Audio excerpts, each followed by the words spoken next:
شان نہیں بیان کر سکتے، اللہ نے ان کو عطا ہی اتنا کیا ہے۔ زوردار نعروں سے استقبال کیجئے گا، نعرہ تکبیر، سارے نعرہ، نعرہ تکبیر، نعرہ رسالت، نعرہ رسالت، نعرہ حیدری، شان سیدنا امیر حمزہ علیہ السلام، جناب پروفیسر ڈاکٹر غلام محی الدین صاحب۔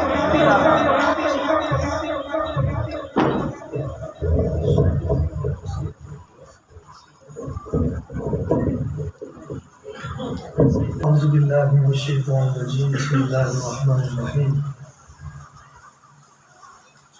الحمدللہ رب العالمین، والصلاة والسلام علی سید الانبیاء والمرسلین، اما بعد فقد قال اللہ تبارک و تعالی فی کلامہ المجید، ولا تقولوا لمن يقتل في سبيل الله اموات بل احياء ولكن لا تشعرون، وقال في مقام آخر قل يا عبادي الذين اسرفوا على انفسهم لا تقنطوا من رحمة الله ان الله يغفر الذنوب جميعا انه هو الغفور الرحيم، صدق اللہ مولانا العظیم و صدق رسولہ النبی الکریم الامین۔ درود پاک بآواز بلند۔ الصلاۃ والسلام علیک یا سیدی یا رسول اللہ، الصلاۃ والسلام علیک یا سیدی یا حبیب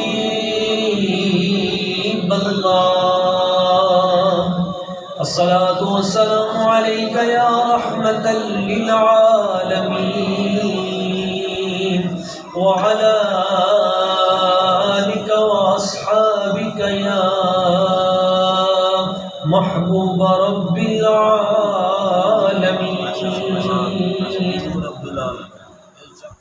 قابل تکریم عزت مکرم و محترم فاضل عظیم عالم باعمل حضرت علامہ مولانا مفتی محمد عرفان صاحب دامت برکاتہ القدسیہ، عزت مآب مکرم و محترم گل بستان سعادت محترم مکرم قبلہ سید محمد سہیل عابد شاہ صاحب دامت شرفہ، کشتہ عشق رسالت مآب عزت مآب مکرم و محترم حضرت قبلہ ڈاکٹر غلام کوثر صاحب دامت برکاتہ القدسیہ، میرے پیارے بھائی محترم مجاہد ختم نبوت عزت مآب بھائی راؤ محمد احمد سعیدی صاحب اور بھائی محمد رضوان صاحب، بھائی اخلاق صاحب، دیگر جمیع احباب، عاشقان رسول، محبین اولیاء کرام، محبین اہل بیت اطہار، اللہ پاک کی بارگاہ قدس میں دعا ہے وہ ذات لم یزل آج کی اس محفل پاک کو اپنی بارگاہ اقدس میں قبول و منظور فرمائے۔ بھائی صاحب آباد تشریف فرمائے، ہمارے قبلہ راؤ صاحب محبت والے ساتھی ثنا خان مصطفیٰ کریم احباب تشریف فرما ہے، عظیم صاحب، دیگر احباب، اللہ تعالیٰ سب کے علم میں، عمر میں، صحت میں، کاروبار میں، جان و مال میں، عزت و عرفان میں کروڑا برکتیں عطا فرمائے۔ قرآن مجید فرقان حمید کی ایک آیت کریمہ دو کا میں نے مختصر حصہ پیش کیا ہے، اس کی روشنی میں چند باتیں مختصراً پیش کر کے، کوئی زیادہ لمبی چوڑی تقریر نہیں ہے، چند معروضات ہیں پیش کرنی ہیں، پھر ہم دعا کرتے ہیں۔ ایک بار بآواز بلند درود پاک کا نذرانہ پیش کر رہے ہیں، صلی اللہ علیہ یا رسول اللہ وسلم علیک یا حبیب اللہ۔ منقبت کے چند اشعار مختصراً، وفا کے پیکر عطا کے مظہر احد کے والی جناب حمزہ، اگر قبلہ خواجہ معین الحق دامت برکاتہ رحمہ اللہ تعالی سید پیر معین الحق گیلانی عبداللہ شریف سے ان کے چند اشعار ہیں اور بڑا خوبصورت انہوں نے نقشہ کھینچا ہے اور خلاصہ آپ کی سیرت کا نکالا ہے. وفا کے پیکر عطا کے مظہر احد کے والی جناب زہرا. یہ ہر جملے پہ الگ تقریر بن سکتی ہے. وفا کے پیکر، اگر وفا کے ان کا دیکھا جائے تو وفا کے پیکر تو یہ پورا الگ چیپٹر ہے. عطا کے مظہر، اگر ان کی عطائیں دیکھی جائے تو یہ ایک الگ موضوع ہے. وفا کے پیکر عطا کے مظہر احد کے والی جناب حمزہ ہے زینت مسند شہادت بشان عالی جناب زہرا. تمون سے جان ہر ولی کا اسد خدا کا اسد نبی کا. یعنی یہ وہ ہیں جن کو حضور نے یہ لقب دیا کہ انت اسد اللہ وانت اسد رسول. تم اللہ کے بھی شیر ہو، تم اللہ کے محبوب کے بھی شیر ہو. تمون سے جان ہر ولی کا اسد خدا کا اسد نبی کا. علی کے چاچا ہے ذات تیری ابو المعالی جناب زہرا جناب حمزہ. علی کے چاچا ہے ذات تیری ابو المعالی جناب حمزہ. یہ رفت شان ہے تیری کے سلام کرتے ہیں آکے قدسی. یہ رفت شان ہے تیری کے سلام کرتے ہیں آکے قدسی. شہان عالم بھی تیرے در کے بنے سوالی جناب حمزہ. شہان عالم بھی تیرے در کے بنے سوالی جناب حمزہ. اور بڑا پیارا شعر ہے. زہے یہ اوج سخا کے تم نے بھرے ہیں دامن ہر ایک گدا کے. آج محفل سجا کے بیٹھے ہیں، ان کے دامن بھی وہ بھریں گے. زہے یہ اوج سخا کے تم نے بھرے ہیں دامن ہر ایک گدا کے. نہیں گیا آج تک تیرے در سے کوئی خالی جناب حمزہ. نہیں گیا آج تک تیرے در سے کوئی خالی جناب حمزہ. وہ ہاشمی خون وہ جوانی وہ ہر جگہ تیری جان فشانی. وہ ہاشمی خون وہ جوانی وہ ہر جگہ تیری جان فشانی. ہے خوش لقب سرور شہیداں تیرا مثالی جناب حمزہ.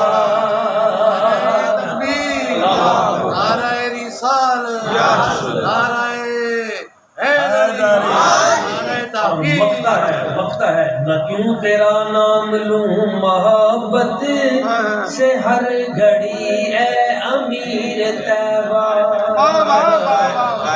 نہ کیوں تیرا نام لوں محبت سے ہر گھڑی اے امیر طیبہ. معین پر ہے کرم نوازی تیری نرالی جناب حمزہ. معین پر ہے کرم نوازی تیری نرالی جناب حمزہ. وفا کے پیکر عطا کے مظہر احد کے والی جناب حمزہ. معزز و محترم عاشقان رسول محبین اہل بیت اطہار، یہ بڑی خوش آئند بات ہے کہ ہمارے ہاں اہل بیت اطہار، اصحاب کبار، ازواج مطہرات اور ان عظیم ہستیوں کے ایام کے حوالے سے ایک تحریک اٹھی ہے، اور یہ بہت اچھا ہے۔ اس میں ہم کوشش کریں کہ زیادہ سے زیادہ یہ ہماری محافل یہ فروٹفل ہوں، یہ مفید ہوں، اور ہم ان عظیم ہستیوں کا زندگی کا جو وتیرہ ہے، ان کا جو اسوہ کاملہ ہے، وہ آگے منتقل کرنے میں کامیاب ہوگا۔ اسی لیے یہ آج کی محفل پاک بھی سجائی گئی ہے تاکہ ہمیں پتہ ہو کہ ہمارے اصل جو ہیروز ہیں وہ کون ہیں۔ ہم جب اپنے ہیروز ان کا ذکر نہیں کریں گے، ان کا تعارف نہیں کریں گے، ہماری نصابی کتابوں میں بھی ان کا ذکر نہیں آئے گا، اور ہمارے جو میڈیا چینلز ہیں ان پہ بھی جب ان کا نام نہیں آئے گا، تو پھر جن کا آئے گا قوم تو انہی کے پیچھے چل پڑے گی۔ اور آج قوم تیزی کے ساتھ ہماری قوم کا جو مزاج ہے وہ یورپین ہوتا جا رہا ہے، مغربی تہذیب ہم پہ غالب آتی جا رہی ہے۔ اس کی وجہ یہ ہے کہ ہم نے اپنی تہذیب وہ اس کو اس اچھے انداز میں پروموٹ ہی نہیں کیا، لوگوں تک پہنچایا ہی نہیں۔ تو اگر ہم اپنے سوشل میڈیا جو ٹولز ہیں ان کے ذریعے سے بھی ہم اپنی عظیم ہستیوں کے افکار و نظریات دوسروں تک زیادہ سے زیادہ پہنچائیں گے، تو اس سے نہ صرف بہت سارے جو اعتراضات ہیں وہ بھی ختم ہو جائیں گے، بلکہ اس کے ساتھ ساتھ ہماری نسل نو کے سامنے حقیقی جو ہیروز ہیں وہ بھی سامنے آئیں گے، اور وہ ان کی اتباع کرنے کی کوشش کریں گے۔ حضرت سیدنا امیر حمزہ رضی اللہ تعالیٰ عنہ نبی اکرم صلی اللہ علیہ وسلم حضور کے محبوب چاچا ہیں، محبوب ترین چاچا جان ہیں۔ خود نبی پاک صلی اللہ علیہ وسلم حضور نے ارشاد فرمایا کہ میرے جتنے چاچا جان ہیں ان میں سے سب سے محبوب ترین چاچا جان وہ حضرت امیر حمزہ، یہ خود فرمانے رسالت مآب صلی اللہ علیہ وسلم ہے۔ بلکہ ایک اعتبار سے یہ نبی پاک صلی اللہ علیہ وسلم حضور کے بھائی بھی ہیں، رضائی بھائی بھی ایک اعتبار سے، اور ایک اعتبار سے چاچا جان ہیں۔ اچھا، عمر کا ظاہری عمر کا بھی کوئی اتنا زیادہ تفاوت نہیں ہے، صرف 2 سال کا ہے۔ ظاہری عمر کے اعتبار سے حضرت سیدنا امیر حمزہ رضی اللہ تعالیٰ عنہ ولادت نبی صلی اللہ علیہ وسلم سے پہلے 2 سال پیدا ہوئے، مگر جس انداز میں انہوں نے نبی پاک صلی اللہ علیہ وسلم حضور کی ذات پہ پہرا دیا، چچا ہونے کے باوجود، ظاہری عمر میں بڑے ہونے کے باوجود، انہوں نے ساری زندگی ایک خادم کی طرح حضور پہ پہرا۔ اچھا، یہ بڑی کمال بات ہے۔ حضرت عباس رضی اللہ تعالیٰ عنہ وہ بھی حضور سے بڑے تھے، بظاہر عمر میں چچا تھے، اور سرکار جب بھی انہیں بلاتے تھے تو فرمایا کرتے تھے ردو الیہ ابی عباس، میرے باپ حضرت عباس کو بلا۔ اتنا بڑا۔ ان سے کسی نے پوچھا حضرت عباس سے انت اکبر ام رسول اللہ، آپ بڑے ہیں یا نبی پاک صلی اللہ علیہ وسلم بڑے ہیں؟ تو انہوں نے آگے سے جو جملہ کہا وہ اس میں ادب ہے ہمارے لیے، فرمایا ہوا اکبر منی وانا ولدت قبلہ، بڑے تو حضور ہی ہیں، میں ویسے پیدا پہلے ہو گیا۔ جن کو یہ اختیار تھا کہ وہ، اور یہ پھر برادری بھی ہوتی ہے نا، اور برادری میں تو بہت کچھ ہوتا ہے، مگر انہوں نے ہمیں آداب رسالت مآب صلی اللہ علیہ وسلم سکھائے کہ ہم برادری کے ہیں، چچا ہیں، کہنے کو کہہ بھی سکتے ہیں، لیکن ہم کیا کہتے ہیں؟ ہوا اکبر منی، بھئی بڑے مصطفیٰ ہیں۔ یہ ہے ادب۔ تو حضرت امیر حمزہ رضی اللہ تعالیٰ عنہ نبی پاک صلی اللہ علیہ وسلم کی ذات ببرکات کے ساتھ بے مثل محبت کرتے ہیں، اور اس محبت کا اظہار سرکار نے بھی کیا۔ حضور بھی اپنے چاچا سے بڑا پیار کرتے ہیں۔ ایک دن ایک صحابی رسول حاضر خدمت ہوئے، عرض کی حضور اللہ نے مجھے بیٹا عطا کیا، تو سرکار بتائیں میں اپنے بیٹے کا نام کیا رکھوں؟ حضور نے فرمایا حمزہ رکھو، بیٹے کا نام حمزہ رکھو۔ ہمیں چاہیے ہم بھی اپنے بچوں کا نام حضرت امیر حمزہ کے نام رکھیں، ان عظیم ہستیوں کے نام پہ اپنے بچوں کے نام رکھیں۔ اس سے فائدہ کیا ہوتا ہے کہ ہم جس بچے پہ جس ہستی کا نام لگا دیتے ہیں، یہ بڑا اہم پہلو ہے، سیکھنے والی بات ہے. ہم جس بچے پر جس ہستی کا نام لگا دیتے ہیں، اس بچے پر اس ہستی کی نگاہ آ جاتی ہے اور وہ انہی کے اخلاق کریمہ جو ہیں ان کا حامل بھی ہو جاتا ہے. اس لیے کوشش کریں کہ ایسی ہستیوں کے نام پہ اپنے بچوں کے نام رکھیں جن کے اخلاق اعلیٰ، جن کا کردار اعلیٰ، جن کی صفات اعلیٰ، جن کی زندگی کا ہر لمحہ اعلیٰ اور قابل تقلید. ان میں ایک ہستی حضرت سیدنا امیر حمزہ رضی اللہ تعالیٰ عنہ. نبی اکرم صلی اللہ علیہ وسلم سے محبت ہوئی، سرکار نے اعلان نبوت فرمایا، تو بظاہر انہوں نے ابھی نبی پاک صلی اللہ علیہ وسلم حضور آپ کی ذات برکات کی بارگاہ اقدس میں آ کے ہاتھ پہ ہاتھ رکھ کے ابھی اسلام قبول نہیں کیا تھا. باہر گئے ہوئے تھے، شکار کا بڑا شوق تھا، صحت بڑی اعلیٰ تھی، قد طویل تھا، رنگ گورا تھا، حسن بڑا اعلیٰ تھا اور سمارٹ بہت تھے. دوڑتے ہوئے گھوڑے کے اوپر گھوڑے کو فل دوڑا دیتے تھے اور دوڑتے ہوئے اس کے اوپر چھلانگ لگا کے بیٹھتے تھے اور بغیر جو کٹ کی ہوتی اس کے بغیر بیٹھتے تھے. اور نشانہ اتنا اعلیٰ تھا کہ تیر چلاتے تھے اور پھر دوسرا تیر جو ہے اسی کے اندر لگاتے تھے، اتنا اعلیٰ نشانہ تھا. گھوڑ سواری، شمشیر زنی، تیر اندازی، اس میں بے مثل و بے مثال تھے. اللہ تعالیٰ نے ان کو بہت کمال. تو حضرت امیر حمزہ رضی اللہ تعالیٰ عنہ آپ گئے شکار کرنے کے لیے. واپس جب آئے تو ایک کنیز نے خبر دی، جانور تو بہت شکار کرتے پھرتے ہو. بعض لوگوں نے یہاں پہ یہ روایت بھی کی ہے کہ وہ جس جانور کو شکار کیا وہ ہرنی بولی، لیکن یہ مصدقہ کتب میں موجود نہیں. بات وہی کرنی چاہیے جو صحیح ہو. تو اس خاتمہ نے، کنیز نے، جس نے یہ منظر دیکھا تھا کہ ابو جہل نے نبی پاک صلی اللہ علیہ وسلم کو تکلیف دی، حضور نبی پاک صلی اللہ علیہ وسلم کو پریشان کیا ہے، اس نے عرض کی کہ تم شکار کرتے پھر رہے ہو اور ادھر آپ کے بھتیجے کے ساتھ یہ ہوا ہے. بس یہ بات سنی تو بس پھر اسی وقت سیدھے گھر نہیں گئے. وہی تیر ہے، وہی کمان ہے اور وہی انداز ہے اور سیدھا صحن کعبہ. اور کہاں ہے ابو جہل؟ پتہ چلا کہ وہ ادھر بہت سارے اپنے بندوں کے ساتھ صحن حرم میں خانہ کعبہ کی اس نکر پہ بیٹھا ہوا ہے. سردار تھا حضرت امیر حمزہ رضی اللہ تعالیٰ. سیدھا گیا، وہ جو کمان تھی نا وہ جاتے ہی ماری، سر پھاڑ کے رکھ دیا. یہ تھی جرأت، بہادری، غیرت، سر پھاڑ کے رکھ دیا. اور یہ مسئلہ ناموس رسالت ہے. اور اگر میں یوں کہہ دوں کہ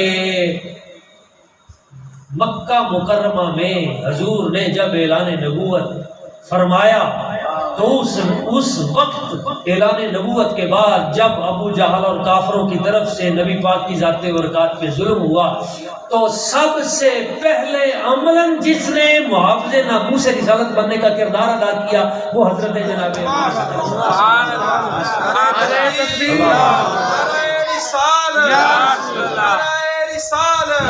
من سب نبيا من سب نبيا لبيك لبيك یا رسول اللہ. یہ آپ کی سیرت سے ہمیں پیغام ملتا ہے کہ جو مادی وسائل موجود ہیں آپ کے پاس، جتنے حضور کی عزت و ناموس کے لیے ان کا استعمال کرو.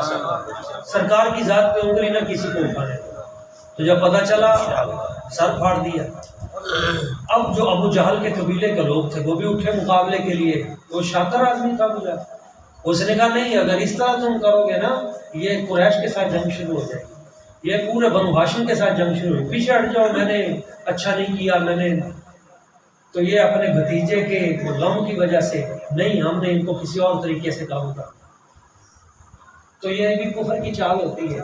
تو اس وقت وہ پنجابی چاہتے نیما دال آ گیا، ابو جہل نیما دال آ گیا. اب یہ طریقے ڈالنا ایک بار سر اس کا پھٹ گیا. تو آپ نے فرمایا حضرت امیر حمزہ رضی اللہ تعالیٰ تو کس بات پہ تو نے ان کو تکلیف دی ہے؟ وہ آگے سے کہنے لگا دیکھیں آپ سردار ہیں، بنو ہاشم کے سردار ہیں، میں آپ کی قدر کرتا ہوں، ابو جہل کہہ رہا ہوں آپ کی میں عزت کرتا ہوں، آپ نے میرے لیے ضرب لگائی ہے، لیکن مجھ سے پوچھ تو لے میں نے مارا کیوں؟ کہا بتا۔ کہنے لگا وہ ہمارے بتوں کو برا کہتا ہے، وہ ہمارے خداؤں کے بارے میں اس طرح انہوں نے کہا ہے فلاں فلاں، تو تم تو ہمارے عقیدے پہ ہو، تم تو ہمارے بھائی ہو، تمہیں تو ہمارا ساتھ دینا چاہیے تھا۔ حضرت امیر حمزہ کہنے لگے نہیں میں تمہارا بھائی نہیں ہوں، میں نبی پاک کے ساتھ اس وقت ہی کہہ دیا میں تمہارا بھائی نہیں ہوں، میں نبی پاک صلی اللہ علیہ وسلم کے ساتھ ہوں۔ پھر ساری رات سوچتے رہے کہ میں ادھر ہوں یا ادھر ہوں، ساری رات سوچتے رہے، نیند نہ آئی، اور صبح نبی پاک صلی اللہ علیہ وسلم حضور کی بارگاہ دس میں اور کہا حضور مجھے بتائیے میں کیا کروں، میں کدھر جاؤں؟ پھر نگاہ رحمت ہوئی،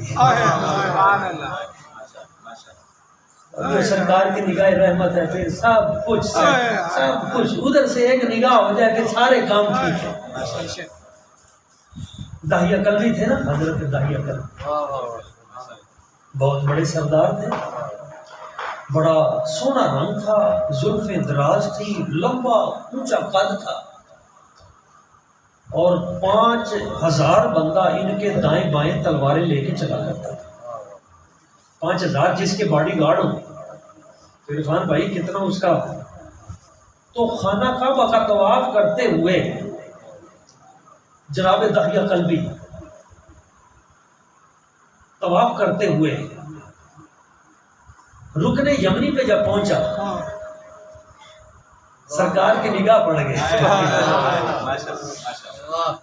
حضور نے ایک نگاہ دیکھا بندہ بڑا پیارا ہے، خوبصورت ہے، سردار بھی ہے، یہ بندہ صحیح راہ پہ آ جائے، کتنے بندے صحیح راہ پہ آ جائیں گے؟ یہ تھی فکر، یہ تھی میرے نبی پاک کی فکر، ایک بندہ ایسا صحیح راہ پہ آئے اس کے پیچھے ہزاروں آ جائیں۔ اچھا یہ ہے وہ وظیفہ جو وظیفہ نبوی ہے، یہ کروڑ باتوں کی ایک بات ہے۔ تو کہتے ہیں نا یہ وظیفہ پڑھو آیت الکرسی، یہ وظیفہ پڑھو یا حی یا قیوم، یہ وظیفہ پڑھو، سب سے بڑا وظیفہ پتہ کون سا ہے؟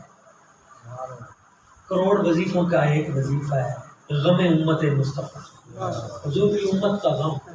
تو سرکار یہ وظیفہ کرتے ہیں کہ کسی طریقے سے یہ جنت میں چلا جائے، کسی طریقے سے یہ جنت میں چلا جائے۔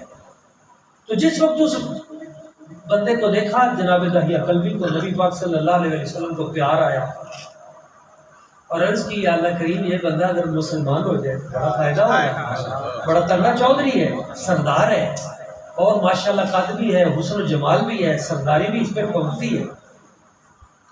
اچھا وہ رکن یمنی والا چکر پورا نہیں ہوا، بس ادھر سے وہ چکر ایسے آیا تو سرکار کریم آقا رحمت للعالمین جان کائنات حضور کو دیکھا جناب داہیہ کلبی نے، بس وہ طواف چھوڑا اور سرکار کی بارگاہ۔ اب جیسے ہی حضور کی بارگاہ اقدس میں تو سرکار صلی اللہ علیہ وسلم نے دیکھا کہ یہ سردار میری طرف آ رہا ہے، حضور نے اپنی چادر رحمت بچھا دی۔ یہ اخلاق نبوی، سرکار نے دیکھا سردار آ رہا ہے، حضور نے چادر بچھا دی، اس کو عزت دی۔ جیسے عزت دی، اچھا وہ اب چونکہ نگاہ مصطفیٰ سے اس کے دل میں ایمان آیا تھا، اس نے پتہ کیا کیا، وہ چادر پہ نہیں بیٹھا، اس نے وہ حضور کی چادر مبارک اٹھا کے فقبلہا ووضعہا علی عینیہ ثم وضعہا علی رأسہ، اس نے اس حضور کی چادر مبارک کو اٹھا کے چوما، آنکھوں پہ رکھا اور پھر اپنے سر پہ کہا حضور یہ میرے پاؤں کی جگہ نہیں، یہ میرے سر کی جگہ۔ اس سے یہ بھی پتہ چلا چشم مصطفیٰ سے جس کو ایمان ملتا ہے اسے ادب پہلے ملتا ہے، نگاہ مصطفیٰ سے جس کے دامن میں ایمان آتا ہے نا، ذکر مصطفیٰ، محبت مصطفیٰ سے، تو اس کو ادب پہلے آتا ہے۔ تو اصل ایمان ہے ہی اس کا جس کے پاس ادب ہے۔ تو ادب اگر کسی کے پاس نہیں ہے نا، اور آپ دیکھیں کہ وہ لمبی نماز پڑھتا ہے، تسبیح اس کی بڑی لمبی ہے یا پگڑی بہت طویل ہے، نہیں، اصل چیز ادب ہے۔ الدین کلہ ادب، دین سارے کا سارا ادب کر رہا ہے۔ اور ایک دوستوں میں آپ کو یہ پیغام بھی دے دوں، یہ کروڑ باتوں کی ایک بات ہے، ابھی پچھلے ایک ٹی وی پروگرام میں بھی میں نے عرض کی، سرکار نے فرمایا جو قیامت کی نشانیاں ہیں نا، ان نشانیوں میں ایک نشانی اہم ترین یہ ہے قیامت کی نشانیوں میں کہ بعد والے لوگ اپنے پہلوں کو برا کہنا شروع کر دیں گے۔ یہ قیامت کی نشانی ہے۔ ہم اپنے اپنے گریبان میں جھانکیں، کیا ہم اپنے باپوں کو، بزرگوں کو، بڑوں کو برا تو نہیں کہتے؟ جو آج حضور نے فرمایا اپنے بڑوں کو برا کہے گا نا، یہ قیامت کی نشانی ہے، یہ تباہی ہے۔ تو جو لوگ ایسے آج موجود ہیں ہمارے معاشرے کے اندر، جن کا ٹرینڈ یہ ہے کہ اپنے بزرگوں کو برا کہنا، کبھی فلاں بابے کو، کبھی فلاں اولیاء کو، کبھی انبیاء کو، کبھی جو ہے صحابہ کرام کو، کبھی اہل بیت اطہار کو نام لے لے کر، اور یہ کہنا کہ ان کے پاس تو کوئی طاقت نہیں، کوئی شے نہیں، معاذ اللہ، ان کی انسلٹ کرنا، استغفر اللہ، یہ قیامت کی نشانی ہے۔ اور جس وقت کوئی یہ کام شروع کر دیتا ہے اور پھر حکومتیں اس کو نہیں روکتی یا اس کے جرم میں ساتھ شریک ہو جاتی ہیں، تو اس جرم کی وجہ سے اللہ تعالیٰ اس بستی کو تباہ و برباد کر دیتا ہے۔ ایک تھا خدار بن صالح، جس نے حضرت صالح علیہ السلام کی اونٹنی، ان کی پونچھیں کاٹی تھی، اللہ نے پوری بستی کو تباہ کر دیا اس کی ایک گستاخی کی وجہ سے۔ پاکستان میں بھی کئی خدار بن صالح موجود ہیں جو اس طرح کی حرکتیں کر رہے ہیں۔ تو جو میں بات کر رہا تھا کہ اس کو ادب کی دولت ملی، نگاہ مصطفیٰ سے ایمان ملا، اور پھر لطف کی بات یہ ہے سرکار کو داہیہ قلبی بھی یاد آیا کرتی۔ وہ تو اپنے گھر، اپنے ملک میں چلے گئے، اپنی بستیوں میں ایمان لانے کے بعد ان کے ساتھ جتنے لوگ تھے وہ بھی ایمان والے ہو گئے۔ تو جب کبھی سرکار کو یاد آتی تھی کہ میرا ایک صحابی وہ بھی ہے بڑا سونا، بڑا پیارا، تو اللہ تعالیٰ حضرت جبریل امین کو فرماتا اب جانا ہے تو داہیہ قلبی کی شکل میں جانا۔ آپ کو پتا ہے حضرت جبریل امین اگر کسی انسانی صورت میں کسی کے وجود میں آئے ہیں تو وہ صرف حضرت داہیہ قلبی کی صورت ہے۔ کتنے پیارے تھے وہ۔ تو اللہ کو اپنے محبوب کی جو ادا ہے وہ بھی پیاری لگتی ہے، اور حضور کی خواہش کا احترام بھی اس کے ہاں اتنا ہے کہ دل میں ادھر چاہت آئی تو رب نے فرمایا جبریل تم داہیہ قلبی کی شکل و صورت اختیار کرنا۔ تو جو میں بات اصل عرض کرنا چاہ رہا تھا کہ حضرت سیدنا امیر حمزہ رضی اللہ تعالیٰ عنہ نے حضور سے بے مثل وفا کی۔ سرکار نے فرمایا جب نگاہ کرم کی تو کہا پھر مجھے کلمہ طیبہ بھی پڑھا، پھر دولت ایمان، پھر اس کے ساتھ جرت، اور پھر یہ وہی ہستی ہے کہ جب جناب عمر فاروق رضی اللہ تعالیٰ عنہ جیسی ہستی جب وہ آئی تلوار لے کر تو لوگوں نے کہا کہ حضور ننگی تلوار اور وہ بھی عمر کے ہاتھ میں اور وہ آ رہے ہیں، تو وہ جرت مند شخص کون تھا؟ وہ بہادر حضرت امیر حمزہ۔ آپ نے فرمایا ٹھیک ہے اگر اچھی نیت سے ہے تو آنے دیں، اور اگر کوئی ایسی بات ہے تو پھر تلوار بھی انہی کی ہوگی۔ یہ جرت کائنات میں حضرت عمر کے بارے میں اگر کسی میں ہے نا وہ حضرت امیر حمزہ ہے۔ یہ جرت کائنات میں کوئی سوچ بھی نہیں سکتا، یہ حضرت امیر حمزہ کی جرت ہے۔ اچھا آپ دیکھتے ہیں کہ یہ آپ نے منظر دیکھے ہوں گے جنگوں میں، آج کل تو سوشل میڈیا کا دور ہے، عمومی طور پہ ہمارے انٹیلیجنس کے لوگ وہ بارڈروں پہ لڑائیاں کرتے ہیں تو عمومی طور پہ وہ خاکی وردی پہن لیتے ہیں تاکہ زمین بھی خاکی ہے تو وردی بھی خاکی، تاکہ پتہ نہ چلے، یا وہ سبزہ اپنے اوپر لباس ہی سبزے کا اوڑھ لیتے ہیں کہ دشمن کو پتہ چلے یہ سبزہ ہے لیکن اس کے اندر سے ہی پھر فائرنگ کر دیں تاکہ پتہ نہ چلے کہ یہاں دشمن کس جگہ پہ ہے، چھپ چھپا کے وار کیا جائے، خفیہ وار کیا جائے۔ غزوہ بدر کو اٹھا کے دیکھیں، حضرت امیر حمزہ رضی اللہ تعالیٰ عنہ جب میدان میں نکلے، اچھا باقی جتنے بڑے بڑے احباب تھے، عظیم ہستیاں تھیں میدان میں جاتی ہیں، سب عظمتوں والے اور سب کا ادب و احترام کرنا چاہیے۔ مسلمانوں میں جو بھی ہے ایمان والا وہ اس کے درجے بہت بلند و بالا ہے، لیکن جنگوں میں جو بھی جاتا ہے وہ سر پہ خود رکھتا ہے، ٹوپی رکھتے ہیں، آگے وہ لوہے کی زنجیر ڈالتے ہیں، زرہ رکھتے ہیں تاکہ دشمن کا وار ہو جس طرف سے بھی تو آگے سے لوہے کے ذریعے۔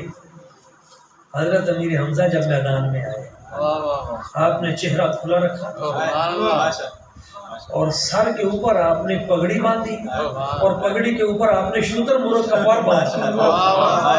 شودر مرغ کا پر باندھ کے میدان میں آیا اور فرمایا میں امیر حمزہ ہوں، عبد المطلب کا بیٹا ہوں، آ جاؤ جس کا دل چاہے. نعرہ تکبیر، نعرہ رسالت، نعرہ رسالت، نعرہ حیدری، نعرہ تحقیق. انا ابن ساق الحجیج، میں حاجیوں کو میٹھا پانی پلانے والے کا بیٹا ہوں.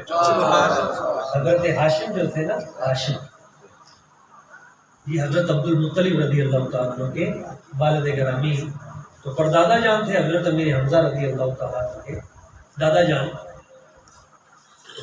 تو حضرت ہاشم جو تھے، ہاشم کہتے ہی عربی میں اس کو ہیں، ہاشمہ کا مطلب ہوتا ہے روٹیوں کا چورا کرنے والا، روٹیوں کا. تو آپ نا جو حاجی آتے تھے دور دور سے، تو حضرت ہاشم رضی اللہ تعالیٰ عنہ آپ روٹیاں ان کا چورا کرتے تھے اور اپنے منہ ذبح کرتے تھے اور گوشت بنا کے پھر ان روٹیوں کو اس میں ڈالتے تھے، اس کو سرید کہا جاتا تھا. تو یہ کھانا آپ بنا کے کھلاتے تھے. اور یمن سے، یمن ملک سے آپ کشمش منگواتے تھے، کشمش منگوا کے بڑے بڑے ٹب پانی کے بھر کے رکھتے تھے اور ان میں کشمش ڈال کے پانی میٹھا کرتے تھے، اور جو حاجی آیا کرتے تھے میٹھا پانی پلاتے تھے اور اونٹ کا گوشت کھلاتے تھے، سرید کھانا کھلاتے تھے. یہ سخیوں کا گھرانہ ہے. اس لیے ہم کہتے ہیں بڑیاں شان والا کنبا حضور دائے، بڑیاں شان والا کنبا حضور دائے، پیک کرتا ہار دادا بابا حضور دائے، بڑیاں شان والا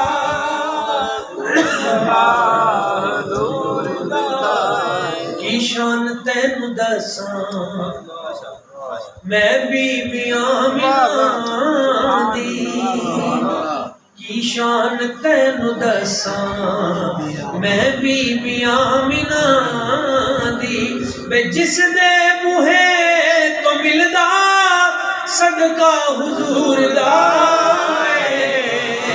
بڑیاں شان والا کنبا حضور دا. یہ آپ کی بہادری تھی. میدان احد میں جاتے ہیں اور میدان احد میں لڑتے ہوئے 21 کفار آپ نے اپنی تلوار سے قتل کیے. کتنے بہادر تھے. اچھا ایک بات سمجھا کے میں اپنی گفتگو سمیٹنے کی طرف جاؤں گا، بڑی توجہ سے سمجھیے گا. حق تو نہیں گیا. سیدنا امیر حمزہ رضی اللہ تعالیٰ عنہ میدان جہاد میں ہیں اور احد پہاڑ ہے، احد کا میدان ہے، اور جو جناب وحشی ابھی اس وقت تک وہ دار اسلام میں نہیں آئے تھے، ان کو ان کے مالک نے شرط یہ رکھی تھی کہ اگر تم حضرت امیر حمزہ کا ان کو شہید کر دو نا، میں تمہیں آزاد کر دوں گا. یہ نیزہ ہے. وہ تھے بالکل نیچے، پہاڑی کے نیچے، نیچے چھپ کے بیٹھے. اب حضرت امیر حمزہ رضی اللہ تعالیٰ عنہ کی نگاہ بلند رہتی تھی، تو وہ نیچے، یہ تھی وجہ. تو نیچے سے انہوں نے مارا، جیسے وہ نیزہ آپ کے یہاں لگا تو پیچھے سے نکلا. اس کیفیت میں بھی حضرت امیر حمزہ آپ جھپٹے، آگے بڑھے تلوار لے کر، لیکن وہ نیزہ چونکہ جسم سے گزر کر پار ہو چکا تھا، اس لیے آپ زمین پہ تشریف لے آئے. یہ 7 شوال کا دن تھا. شوال کی کتنی تاریخ تھی؟ 7. یکم شوال کو عید الفطر ہوتے ہیں، اور عید الفطر کے بعد 6 روزے ہوتے ہیں، نفلی روزے. تو ان 6 روزوں میں سے آخری روزہ تھا 7 شوال کا، جس وقت وہ نیزہ آپ کے جسم سے گزر کے گیا، زمین پہ تشریف لائے. تو صحابہ کرام کو پتہ چلا، وہ دوڑے آپ کے پاس آئے، اس نیزے کو نکالنے میں تکلیف بڑی، خون نکلا، جسم سے خون نکل گیا، آخری لمحات ہے۔ تو اس وقت پانی لے کے آئے کہ حضور پانی پئیں۔ آپ نے فرمایا لا انی صائم، نہیں میں نے روزہ رکھا۔ جنگ ہے، احد پہاڑ ہے، سخت گرمی ہے، اور فرض روزہ بھی نہیں اللہ کے بندو، نفل روزہ ہے، اور سینے سے نیزہ بھی گزر چکا ہے، خون بہہ گیا ہے، اور اس کیفیت میں جو اپنا نفلی روزہ نہیں توڑتا، اس شخص کی عظمت اور اس کے تقوی کا اندازہ لفظوں سے کیسے لگایا جا سکتا ہے؟ ہم سوچ بھی سکتے ہیں؟ نہیں۔ یہ بہادری تھی حضرت جناب سیدنا امیر حمزہ۔ اب جو پیغام دینا چاہتے ہیں، سرکار کو بڑا پیار تھا، بہت محبت تھی۔ حضرت امیر حمزہ رضی اللہ تعالیٰ عنہ کے جسم مبارک کو تکلیف دی گئی، عذاب منتشر کیے گئے۔ آپ کی جو ہمشیرہ تھی نا، حضور کی پھوپھی جان، وہ دیکھنے کے لیے آئی، تو سرکار نے فرمایا صحابہ کرام سے، پھوپھی نو اگے نہ آندے، بھائی ہے نا، تو جو حال ہے نا، اس کیفیت میں ان سے اپنے آپ کو سنبھالا نہیں جائے گا، ان کو آگے نہ آنے دیں۔ تو روکا گیا، آپ نہ آگے ہیں۔ انہوں نے کہا نہیں، پرے ہٹ جاؤ، سائڈ پہ ہو جاؤ۔ اور سرکار نے خود اپنے بازو ایسے کر کے اپنی پھوپھی کے آگے آگے نہیں کہا اگے نہیں جا۔ تو انہوں نے نا حضور کو سینے سے پکڑ کے کہا نہیں، میرے چہنا حوصلہ ہے، میں دیکھ سکتی ہوں۔ سرکار بہت روئے، اتنا کبھی نہیں روئے، بلکہ نا سرکار مدینہ طیبہ میں جاتے ہوئے پہلے جس محلے میں پہنچے تو کچھ ایسی ہستیاں تھیں جو شہید ہوئی احد میں، تو اپنے اپنے شہداء کو اٹھا کر خواتین جو تھیں وہ کلام پڑھ رہی تھیں، آنسو بہا رہی تھیں۔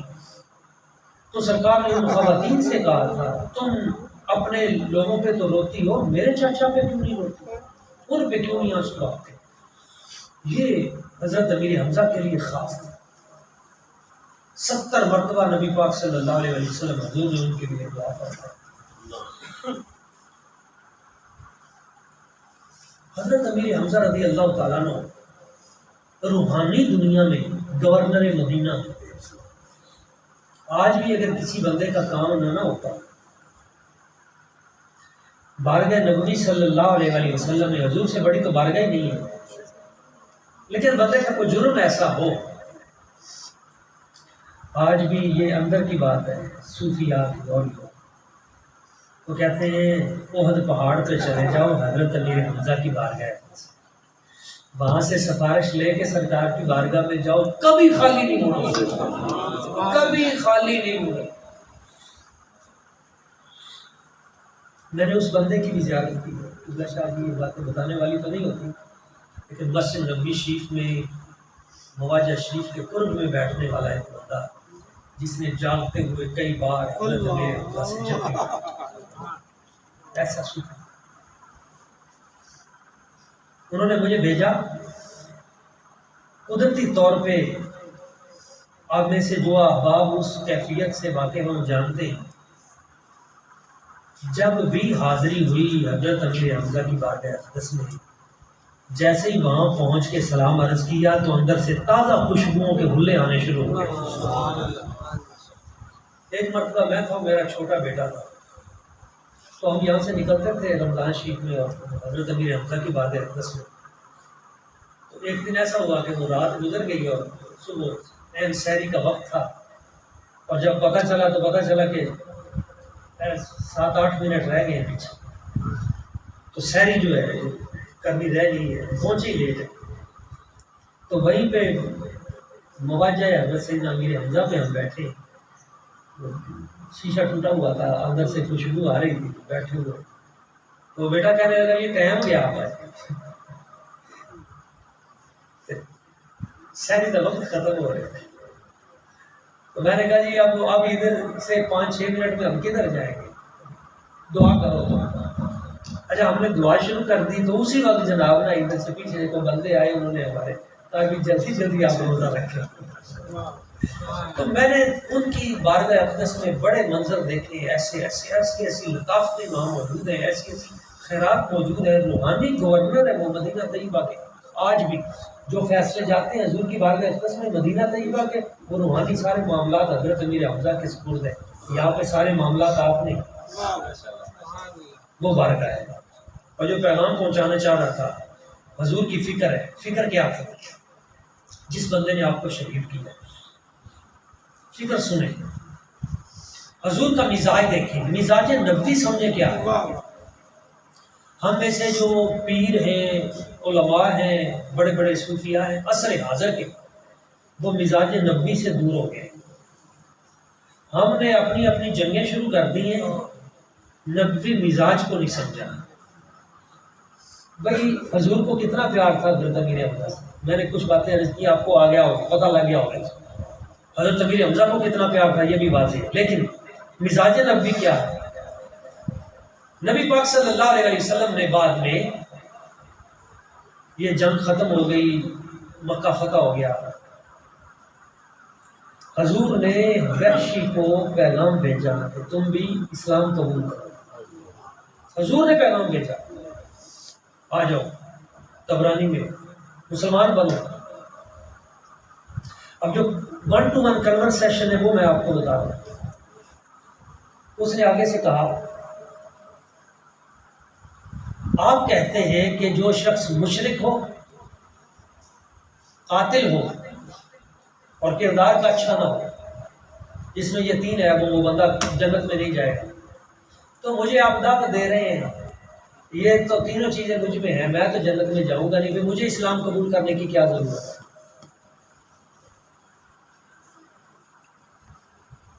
تلوار حضور کے پاس تھی، کنٹرول سہا تھا، چاہتے تھے اسی لمحے گردن اڑا سکتے تھے.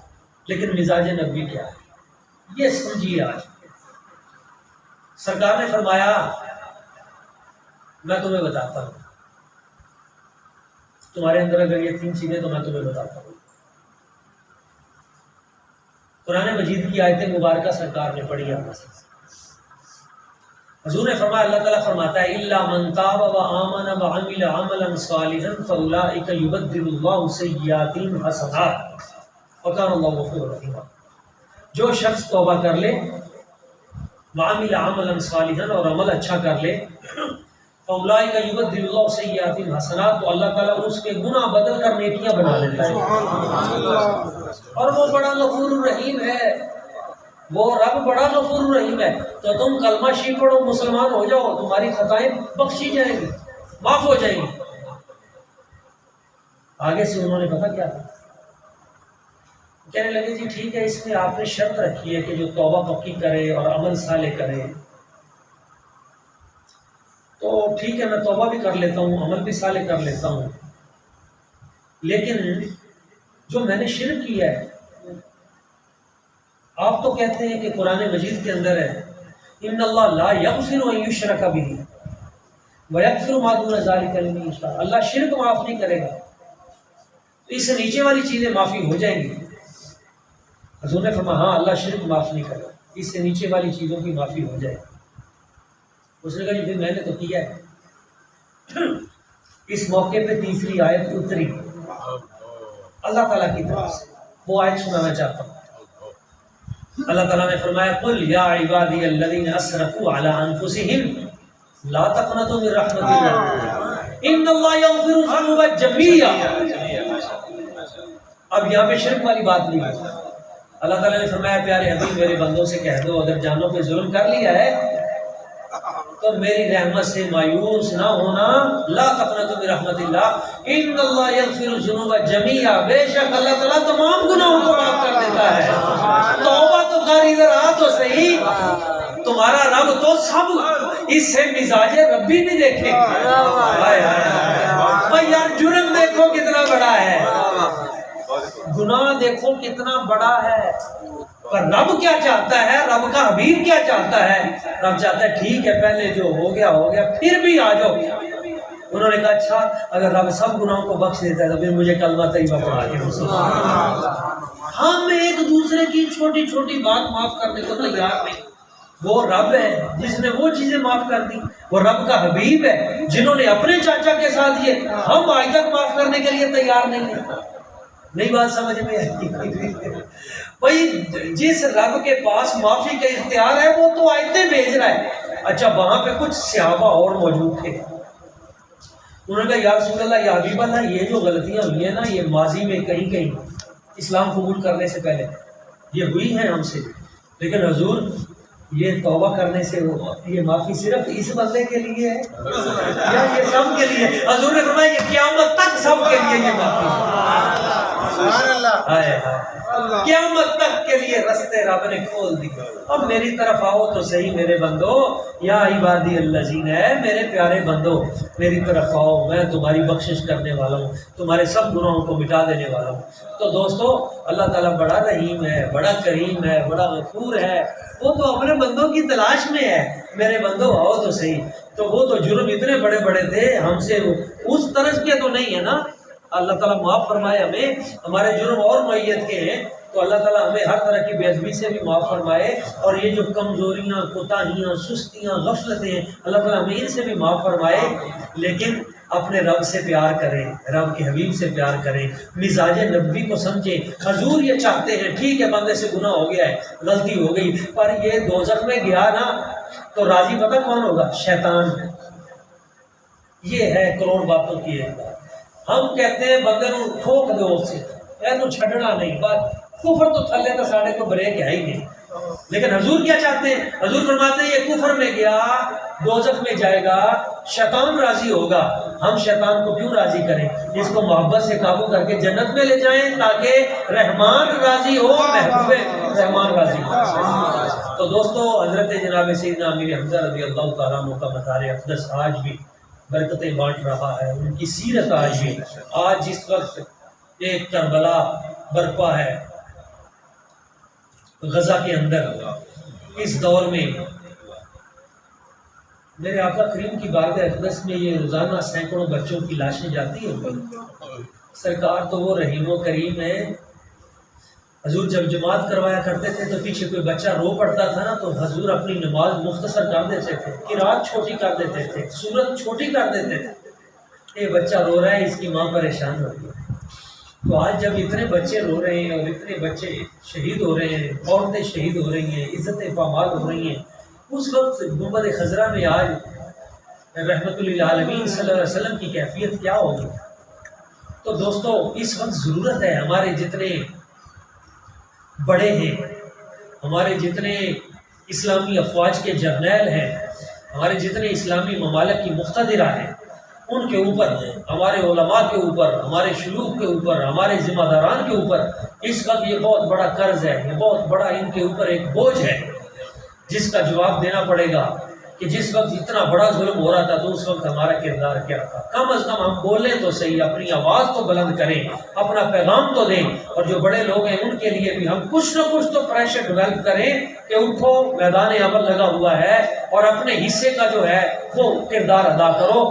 تو اس وقت ضرورت اس امر کی ہے کہ اگر ہم اس لیول پہ اپنی آواز نہیں بھی پہنچا سکتے تو کم از کم اپنے بچوں تک اپنا پیغام ضرور پہنچائیں. ہماری نسلوں میں سے ضرور کوئی نہ کوئی ایسا اٹھے گا جو حضرت امام مہدی رضی اللہ تعالیٰ عنہ کا ساتھی بنے گا, عالم کفر کے ساتھ ٹکرائے گا, اور حضرت امیر حمزہ رضی اللہ تعالیٰ عنہ کی تلوار اس کا حق پھر ادا ہوگا, اور آخر اللہ نے غلبہ آخرکار اسلام والوں کو ہی دینا ہے. اللہ تعالیٰ کی بارگاہ قدس میں دعا ہے جو چند باتیں میں نے عرض کی, ہمیں سمجھنے کی, ان باتوں پہ عمل کرنے کی, اس پیغام محبت کو آگے پہنچانے کی توفیق و سعادت عطا فرمائے. آمین و بارک.